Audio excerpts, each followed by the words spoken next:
হ্যাঁ, প্রিয় দর্শকবৃন্দ, ডিসি কেবল সোলার প্যানেলের ক্ষেত্রে খুবই গুরুত্বপূর্ণ একটা বিষয়। ডিসি কেবল একটা নির্দিষ্ট মাপ থাকে, অর্থাৎ 20 থেকে 25 মিটার। 20 থেকে 25 মিটার হলো স্ট্যান্ডার্ড। এর মধ্যে যদি আপনি এই ব্যবহার করতে পারেন, তাহলে কি হবে? ভোল্টেজ ড্রপটা হবে না।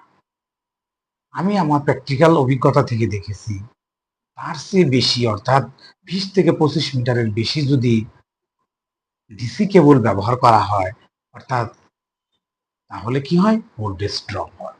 এছাড়াও রেটিং অনুযায়ী আপনার ডিসি কেবল সিলেক্ট করতে হবে।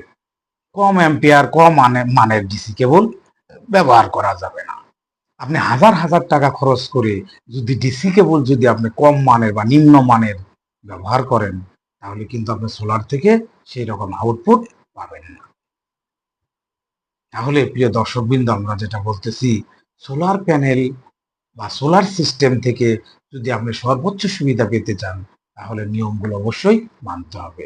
আপনি ডিসি কেবল, সোলার প্যানেল, ডিসি কেবলের সাইজ সবকিছু আপনাকে বিবেচনা করতে হবে। অর্থাৎ বেশি টাকা খরচ করে বা আমি কম মানের বিভিন্ন জিনিস ব্যবহার করে একটা সেট করে আসলে বাহবা করার কোনো মানেই হয় না। ম্যাক্সিমাম কোম্পানি বা ম্যাক্সিমাম যারা করে, তারা আসলেও অ্যাম্পিয়ার রেটিং না দেখে কম মানের ডিসি কেবল ব্যবহার করে।